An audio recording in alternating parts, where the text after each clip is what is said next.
Now, an American student who was imprisoned in North Korea after he stole a propaganda banner is back on US soil. Otto Warmbier, who is in a coma, arrived in Cincinnati within the last hour or so and has been whisked off for urgent medical care. Unshin reports. After being detained in North Korea for almost a year and a half, an American student has finally been released, but only to reunite with his family in a state of coma. U.S. Secretary of State Rex Tillerson revealed on Tuesday that the regime had freed 22-year-old Otto Warmbier, who has now arrived back in the United States. That at the President's direction, the Department of State has secured the release of Otto Warmbier from North Korea.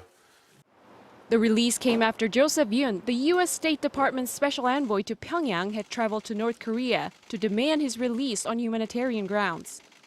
According to the Washington Post, North Korean officials say Warmbier contracted botulism sometime after his trial in March of last year and lapsed into a coma after taking a sleeping pill. But the New York Times reported that a senior U.S. official said Washington obtained reports in recent weeks indicating Warmbier had been beaten while in North Korean custody.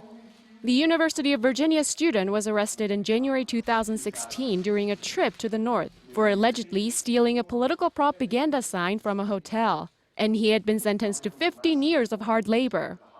Warmbier's release reduces the number of Americans held in the north to 3, Kim Hak-sung, Kim Sang-duk, and Kim Dong-chul. We continue our discussions with the North Korean regime regarding the release of the 3 other American citizens that have been detained. Warmbier's release came on the same day the former NBA star Dennis Rodman arrived in the north. Rodman is known to have a close friendship with North Korean leader Kim Jong-un. However, it remains to be seen whether his visit is related to the Americans who are still detained in North Korea. Unshin, Arirang News.